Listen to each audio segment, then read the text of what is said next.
Hello, everybody. I hope you're all doing well. Um, Another week's gone by. This is the last week before the midterm, just to let you know. And hopefully we'll be nice and prepared. I've been looking at the answers on the questions. Everybody's doing very well. So um, we should be in no problem. Trying to give you a little less questions this quarter, just to make it easy for you to get a better grade because it's a double themed class. We've got the reading and writing. So that's that. So this lesson is for February the 6th, 2023. Okay. All right. So let me go through my usual procedure here. The material.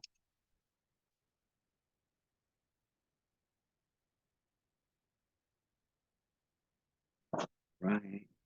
Slideshow from the beginning. All right. Let's match it up. So English 107, class code, English composition, 1/2 of the lesson, and reading, the second half.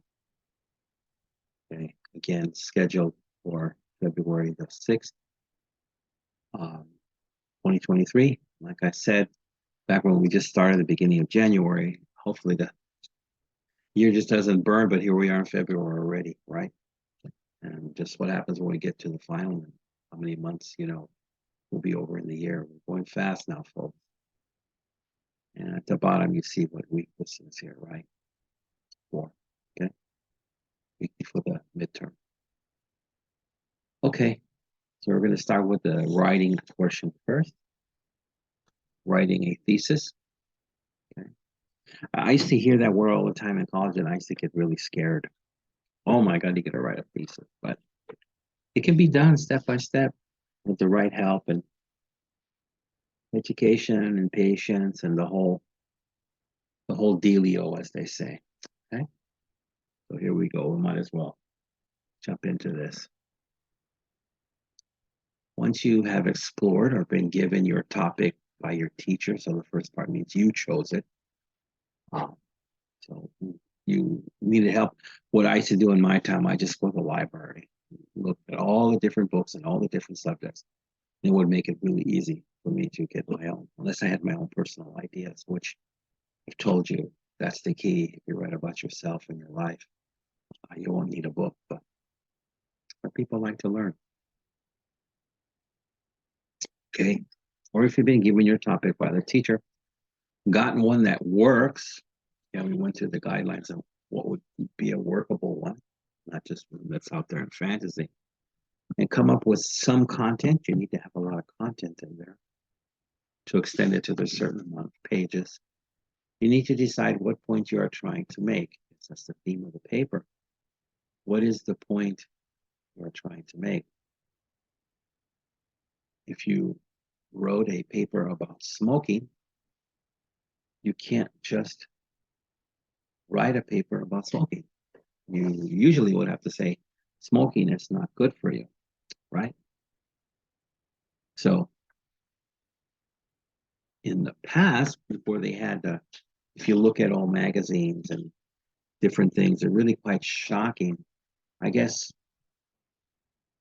people started smoking a lot in the 30s because movie stars started smoking. And if you look at, I saw some old magazines and what have you from the 30s and 40s, and they would say, smoking is refreshing, smoking is good for your health, smoking will help your lungs. And they didn't know anything. But what happened, all these famous movie stars, when I got to be the 1960s, started dying of lung cancer, started learning, oops, we can't say these things about cigarette smoking. So just to put it in the proper sense now, for you young folks that are in this class, in your 20s, if any of you vape, There is no information about long-term results of vaping on your lungs, or people also from smoking cigarettes, stuff that get cancer of the tongue and different things. So you guys don't know right now. Just like they didn't know in the 30s and 40s, and they found out in the late 50s and early 60s. So be careful with that, okay? This is my advice, because I care. All right. Well, here we go. That's the basis of a thesis statement or claim. It's the so what of your topic. You say, so what? Yeah, this so what is present in any kind of writing. Formal papers, essay, question responses, emails, presentations, Twitter posts, proposals to clients. Every piece of writing needs a focus. So they're giving you this list of many things, not to confuse you, but to make it more easy if you can see in all these different variations a focus. And then once you're able to do that, it makes it easy for you because you can identify it in many different ways instead of being stuck thinking in one central way. All right. All right, here in the middle, in a paper, a thesis tends to be more formal, usually one or two sentences that state the main so what of the paper. So get the idea, because a lot of young people use so what, and it means like not important, right?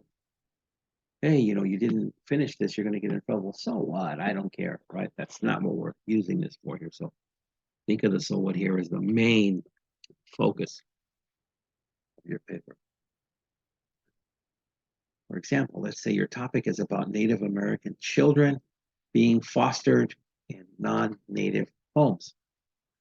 So what? Okay. So here it is. So what are you going to say about this topic? Right? Are you going to say something positive, or the so what is going to be something negative?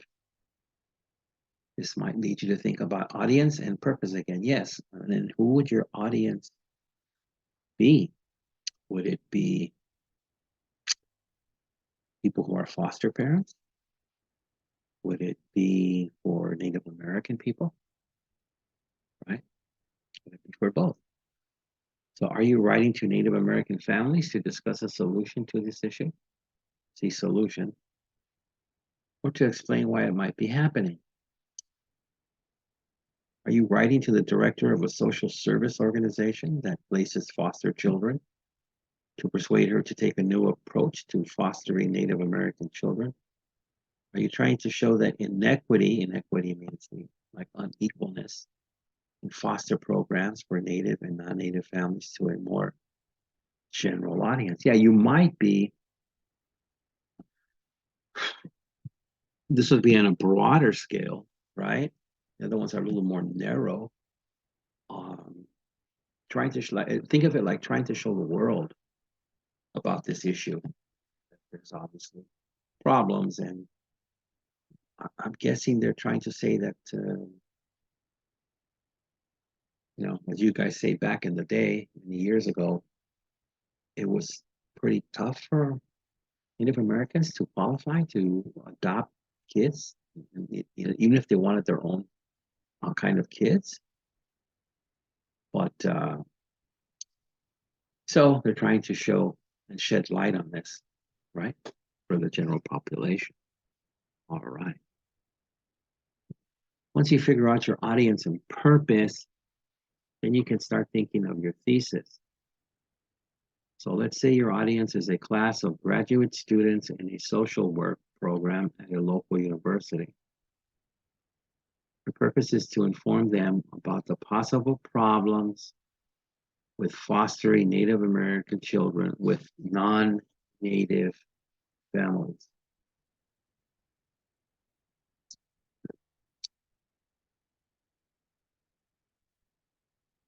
Next, you can go back to your exploring and look for information. Examples, evidence.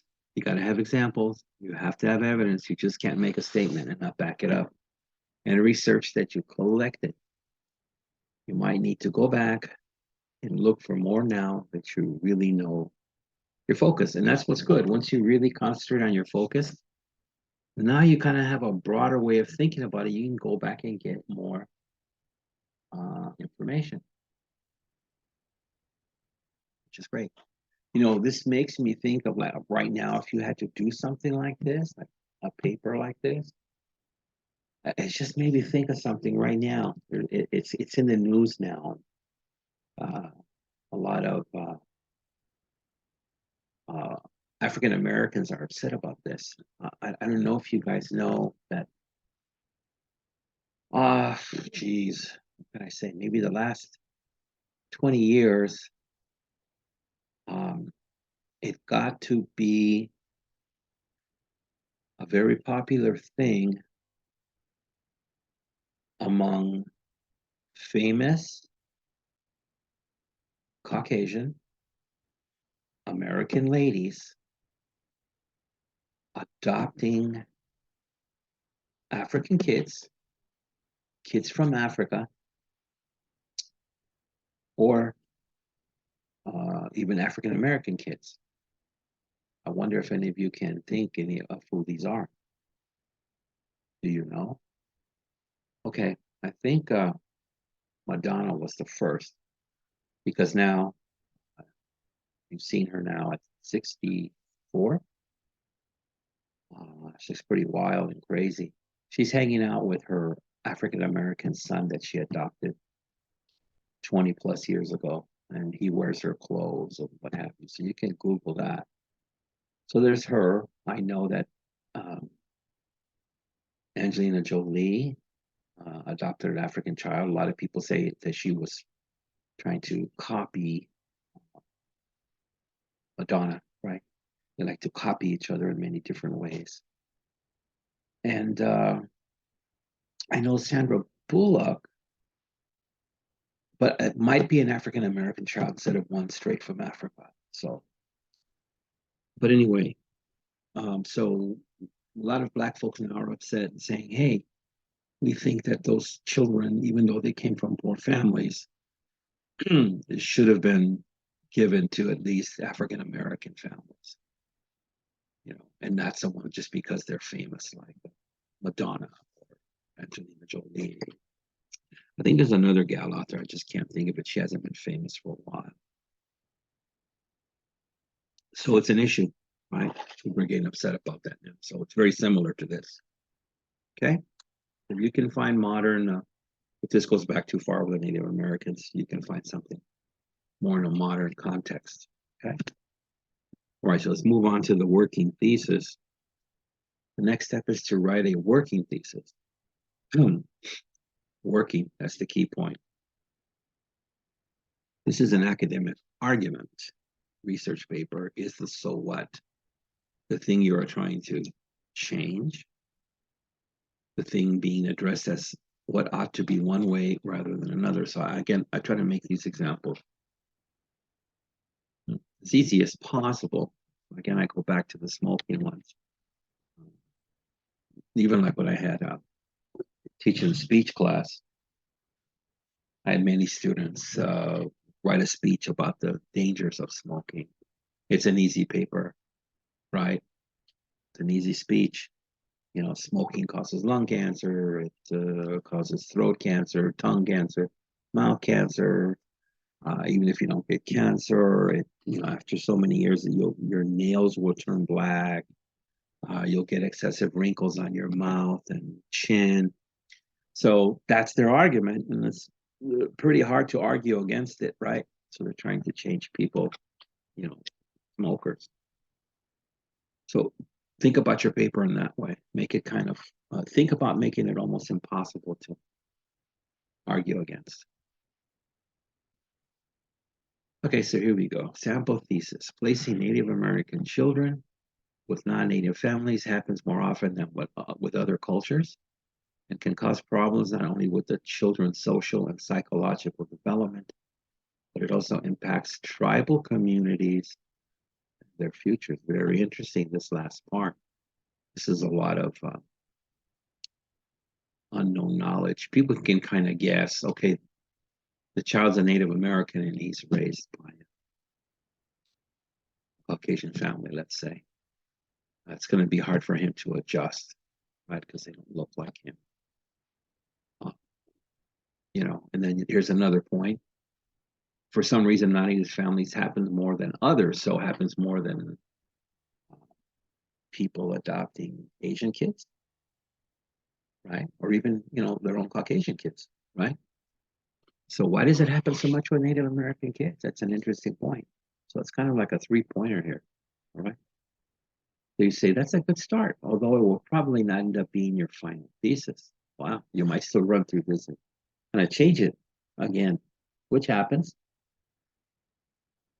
As you continue throughout the writing process, your thesis might change to fit the information and ideas that continue to develop. So again, as it gets bigger, or think of it like you have two baskets, basket A and basket B, and your thesis is an A, and you're not thinking too much about B. So it's kind of like your overflow. But then you start saying, I'm getting more information and finding out more things in basket B. So you might change your thesis again. Exactly. It's still about Native American children adoption, but, it might take a different spin. So here we go, elements of a thesis. So what makes a good working thesis? Ask yourself these questions.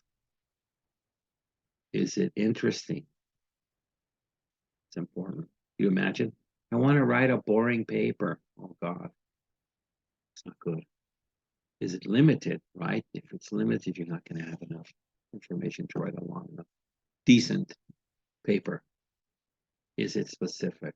The more specific you can get, the better. As they say, you don't want to ramble on about many different subjects, right?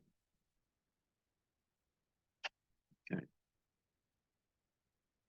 Next, interesting things. So we're going to go these point by point. Being interesting doesn't have to mean the writing is about mutant zombies who become cheerleaders for a professional football team, although that would be interesting. See, and they're saying this because zombies are so popular now with The Walking Dead and what have you. I'll tell you something. Zombie movies were popular when I was in my 20s too. And I don't know if they still do this, but they would show the new zombie movie. The best time was to go see it Friday or Saturday night at midnight. And hopefully you had a date, because if the girl screamed, then she might hug you, and then you might be able to sneak a kiss in there. I never did those things. I showed up, but I never did those. I still haven't kissed a woman yet.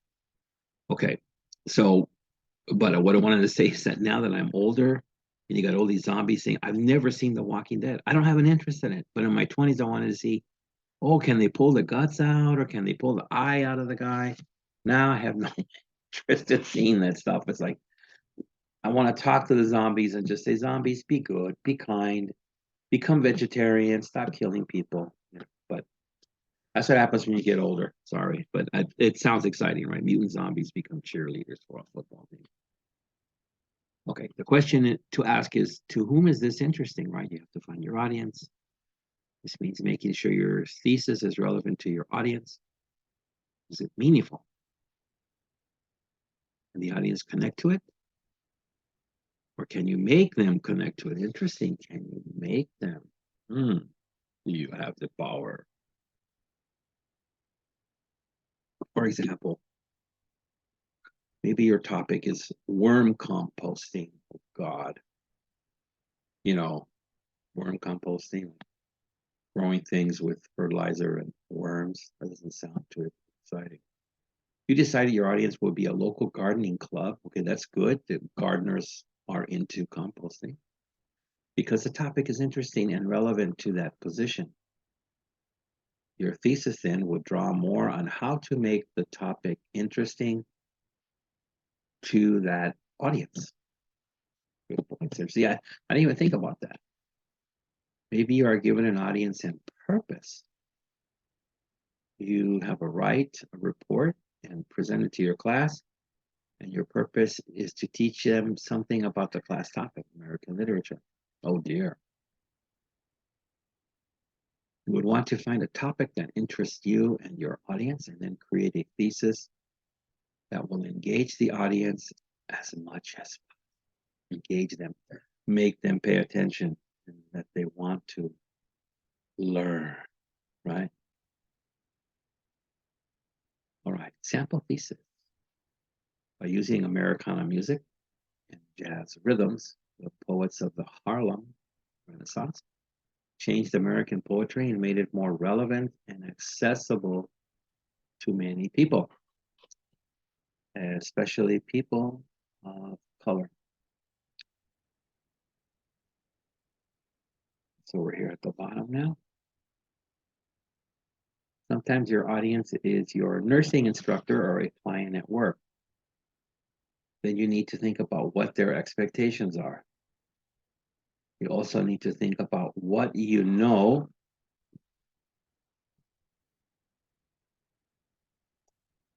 or what you can learn through research, obviously.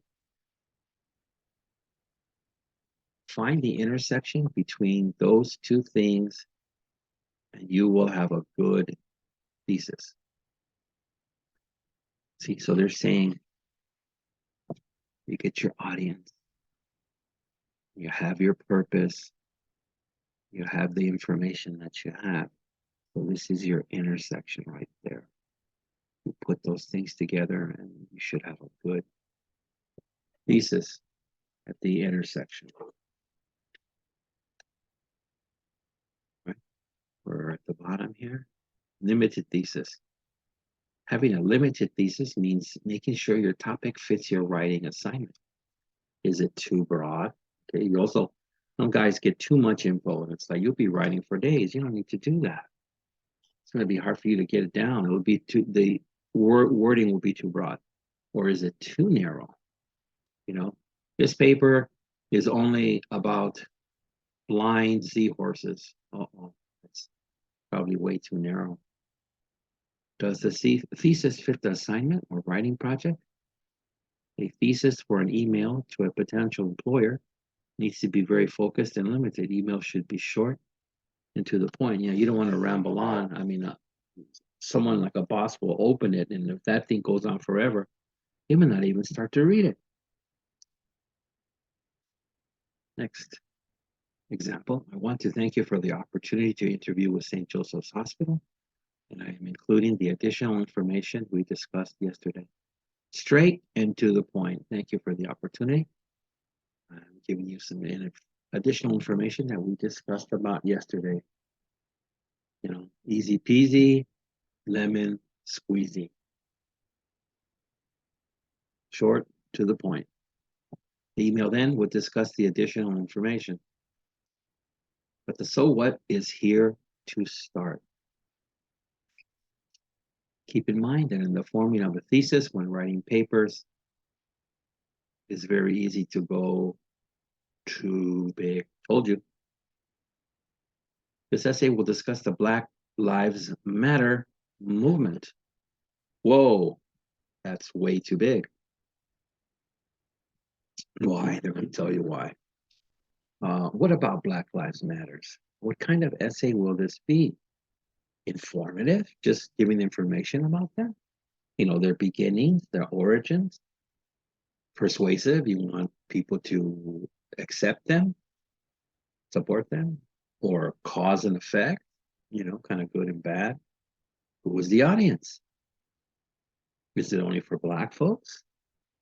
Is it for the rest of the society? Is it only for young people? All of this will help you to limit your thesis and topic. But you also need to be careful not to go too specific either. Like I said, blind seahorses. What about this thesis statement? There's another example. The Black Lives Matter movement began with the killing of Trayvon Martin in Florida. That's a good starting point. But it's really just a fact. It's not a claim, so you're not making a claim about what might be changed, like the smoking, right?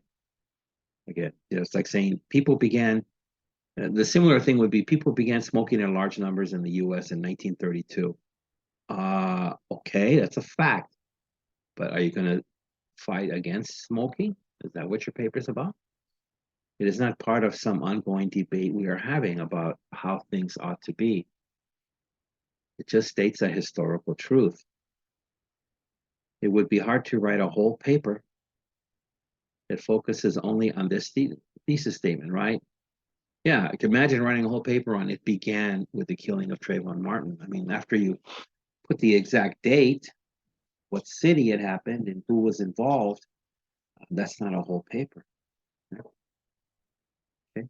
Sample thesis.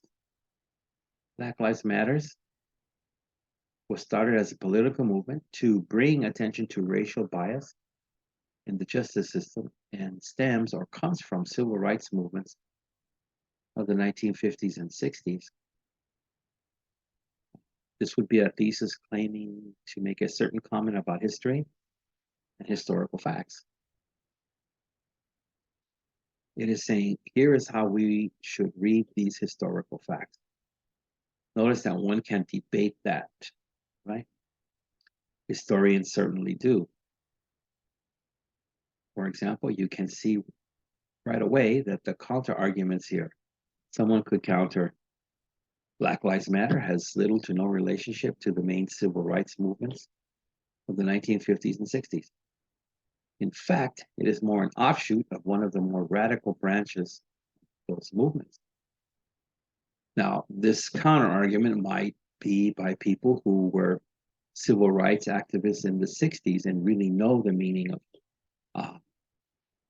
the civil rights movement, and there were various ones in the 50s and 60s, and say, no, Black Lives Matter has little to do with this, right? Again, there's always people that have lived the experience on things, right? So, like now we have the well, that's another option. I was going to say gay, but then there's transgender. But let's just stay with gay. So a lot of people recently have said, "Oh, the gay fight for rights and respect is the exact same as the uh, blacks' civil rights movement in the '60s. It's the exact same thing." And then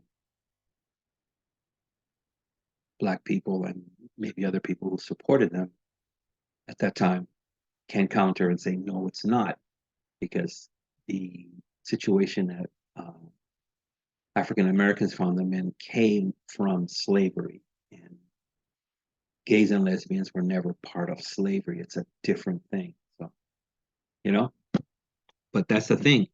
We're talking about filling your paper, right? The more the merrier. So here's another one. Black Lives Matter was not started as a political movement. Rather, it was a grassroots, which means at the basic level, regular folks, not a government backed thing, community response to a tragedy that morphed or turned into a political movement to bring attention to racial bias in the justice system. So see, it was from the streets, from the neighborhood, and then went into a political statement movement on a larger scale, the justice system. Things did morph.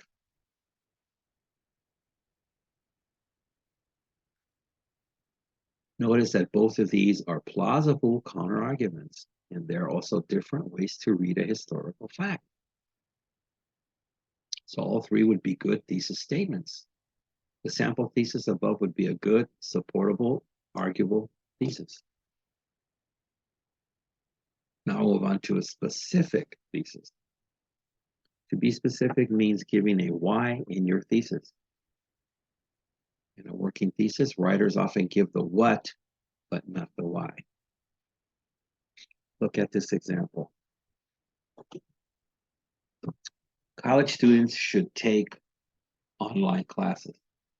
So what they just said, that's very easy. Should is what they should do, but this thesis has no why. You're supposed to continue and say why.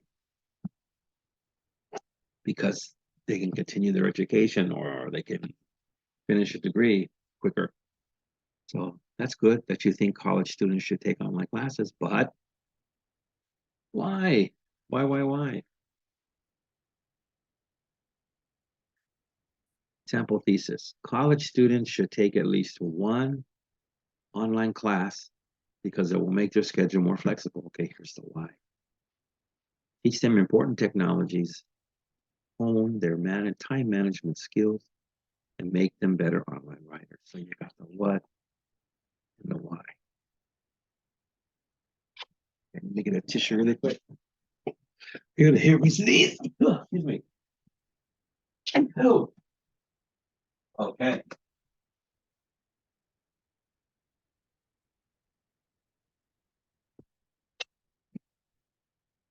I got that tissue. Continue with the reading here. At the top left, notice that it is also the organization of the paper.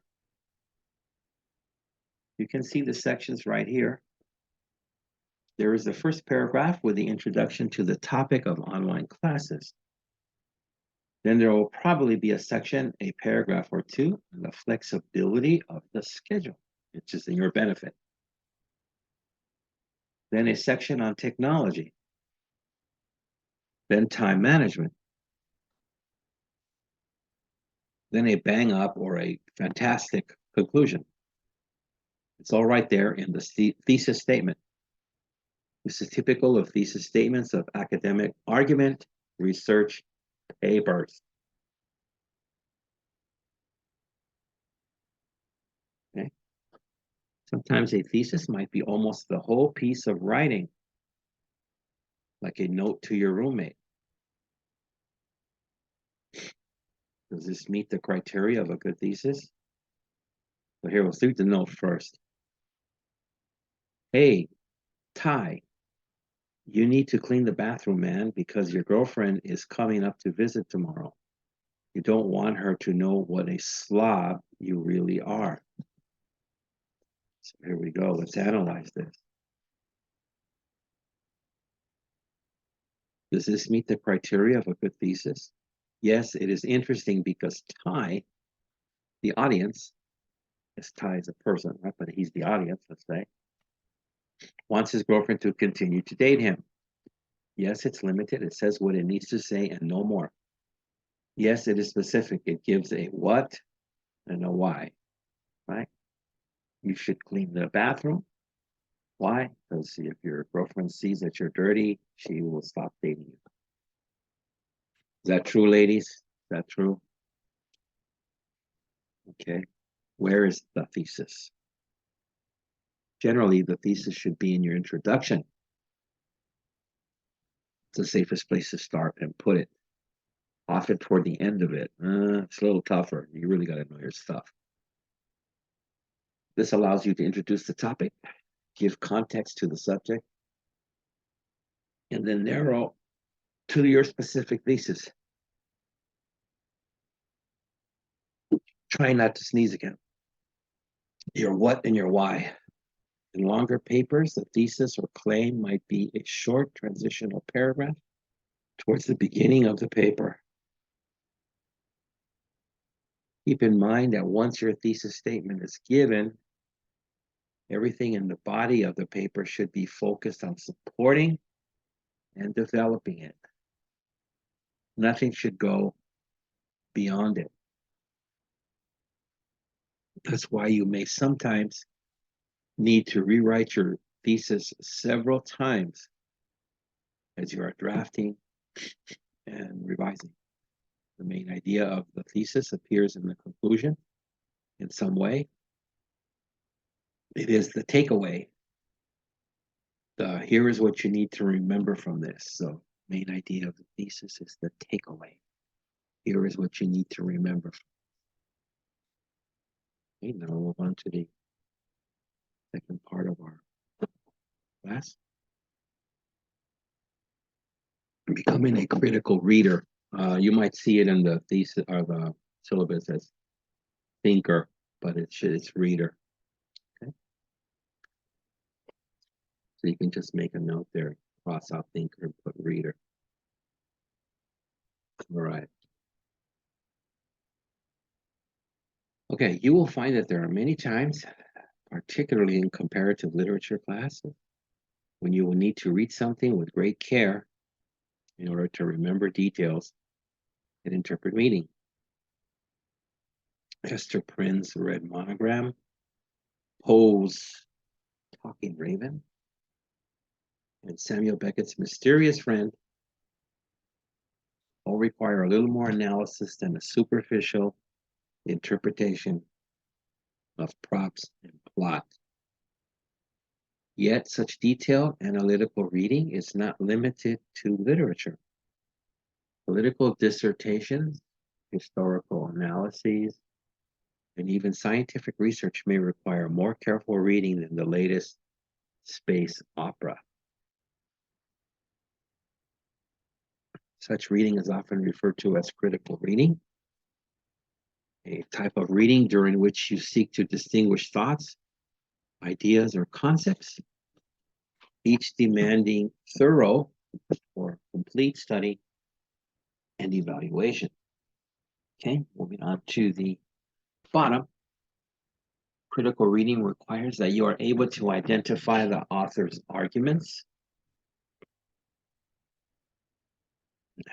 measure their worth and truth, and apply what is pertinent or important to your own experience. Unlike skimming, critical reading challenges the reader to concentrate at the highest level possible. Don't forget that. Concentrate at the highest level possible. Critical readers become critical thinkers. Sounds pretty good, right?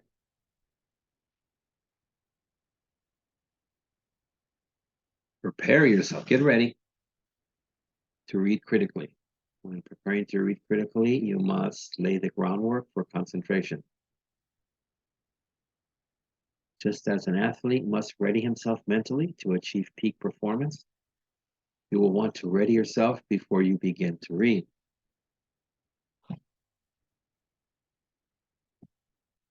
To prepare to read critically, you must have a clearly defined purpose for reading. 1, identify it before you begin. 2, pay attention. Minimize distractions and interruptions. So don't have loud rock and roll music in the background, or don't try to study at a rave, right? 3, find your optimum study environment, which is the best place for you to study. Quiet corner in the library, your own room, wherever. In absolute silence or with your new CD playing. Do not concern yourself with how fast or slowly you read. Yeah, don't worry about that stuff. Your goal should be to understand the material, not to see how fast you can get over it. A lot of college students make that mistake. I finished the book, man. Yeah. I finished it 3 hours faster than you did. What do you remember about the book? I don't know. I don't remember. I was trying to finish as fast as I could. 5, if it seems that you will need several hours to complete your reading, break it into smaller, more manageable parts.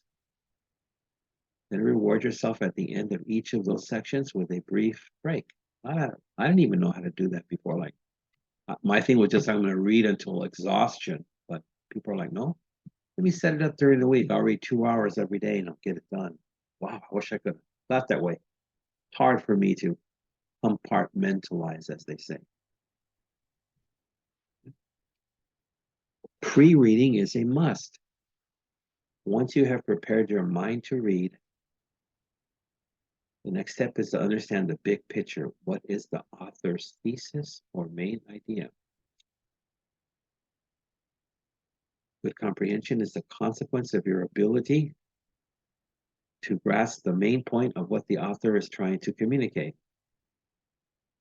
And grasping this message is accomplished through skimming the text, as we discussed in chapter 4.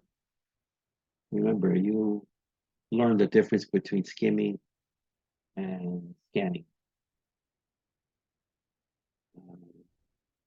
1, if there is a title or heading, rephrase it as a question. This will support your purpose for reading. 2, examine all subheadings, illustrations, and graphics, as these will help you identify the significant matter within the text. 3, read the introductory paragraphs, summary, and any questions at the end of the chapter. Again, these are strategies, folks. Strategies to help you just learn everything. Great stuff. 4, read the first sentence of every paragraph. In chapter 3, you learned that this is generally where the main idea is found. 5, evaluate what you gained from this process. Can you answer the questions at the chapter's end? Could you intelligently participate in a class discussion of the material? Write a brief summary of what you have learned from your skimming.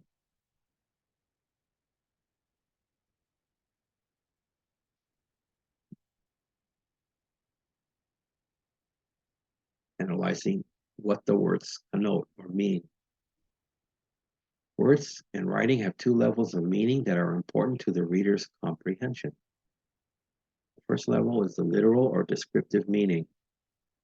What a word expressively denotes means a specific, precise definition you find in the dictionary.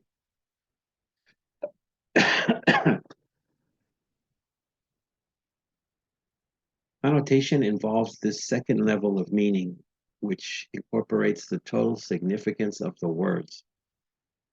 What does that mean? Beyond a literal definition, words communicate emotion, bias, attitude, and perspective. Analyzing any text involves learning to interpret what is implied just as much as what is expressively stated. Summarizing, the final step, steppy poo. Nothing will be more important to your recall or memory than learning to condense, squeeze in a small size, what you read into a clear, concise summary. And that's what you write at the end of your paper. Many of you have learned to do this by excerpting entire segments or sentences from a text. Certainly not a very efficient method for summarizing. I recommend using the traditional outline. Another suggestion is to use a 2-step process called diagramming, which calls for the reader to diagram or illustrate the content he's just read, then write a brief synopsis of what he's learned. So that 2-step process is called diagramming, which calls for the reader to diagram or illustrate the content he's just read. Then write a brief synopsis of what he's learned. Similar to outlining, diagramming helps the reader to visualize the relationships between various thoughts and ideas. Concept diagrams or concept trees are very useful visual aids for depicting the structure of a textbook.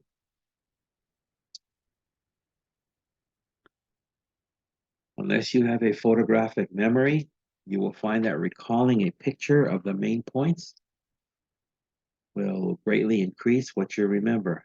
Beyond this, such diagrams require that you distill what is essential to the text and how it relates to the main message. You know, that's important. You have to distill or get a hold of the exact information that is essential to the book or paper and how it relates to the message of the author.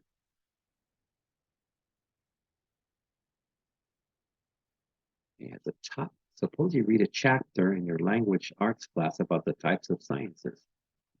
Your diagram might reduce your reading material to look like the following. Sciences. You got hard on the left here. Biology, chemistry, physics. On the right, soft science. Sociology, psychology, political science. More than just a listing of main points. A diagram allows you to picture how parts fit together, which enhances your ability to recall the information you've read. This is especially true the more visual you are.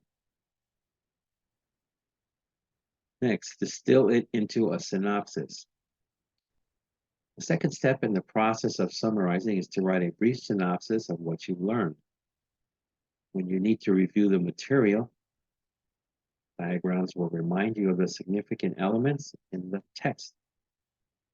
Your synopsis will remind you of the main idea. The goal here is to put in your own words what you've gleaned or taken from what you have read. You will find this process an invaluable gauge. Gauge is what you measure with, of whether you have understood the message and on what level. So they're trying to say, this process will help you really understand exactly how much you have understood the message and on what level. That's the meaning of the invaluable gauge. Right? All right. Okay, on to the questions. Opposition part first. 1. What is the basis for this thesis statement? Okay, again, no funniness. No, 1 and 1 is 2. That's the basis. No, that's arithmetic class. 2. Which 2 things must you figure out first before you can think, before you can think about or do a thesis? Okay. 3. List 3 questions that make a good thesis, which are covered here. Where should the thesis be placed in your paper? What part? First part, middle part, last part, summary? 5. What is the takeaway? Right? What is the takeaway? Are we talking about stealing? No, not at all. Okay, one part of the class down, next to go. Reading part. Critical reading requires that you're able to do which things? So there's a list. Again, you don't have to give me all, but you're going to give me more than one, and maybe 2. 2, list some things that you need to do to prepare critically. Again, don't say, I want to take my vitamins, I have to rest, I have to stretch. No, we're not going to the gym, folks. But, they could be similar in the thinking way. 3, what are the levels of meaning that are important to the reader's comprehension? It's so important to have that comprehension. Like I said before, you don't want to read it as fast as you can and you remember nothing. Zilcho, right? 4, nothing will be more important to recall than learning to do what? Tie my shoes? No. Take out the trash? Balance my checkbook? No. 5, what is the goal of doing a synopsis? So don't tell me how to do a synopsis. Tell me what's the goal of it. Like the purpose and then the result. All right? I think that's it, folks. See? Yeah. So go to the stop share. All right, so we're back here. So again, I've ended you a little early today because the next class will be the midterm. So no reason to go on and on a week before and give you a bunch of new material, right? Trying to be kind, trying to make sure you get a good grade as possible. So that being said, take care of yourself, and I will be, for the next week, I will be sending you the test. and then that'll be around Valentine's. So hopefully all of you have a happy Valentine's, you have a date with someone, and it's a real sweet time. Okay. So until then, take care.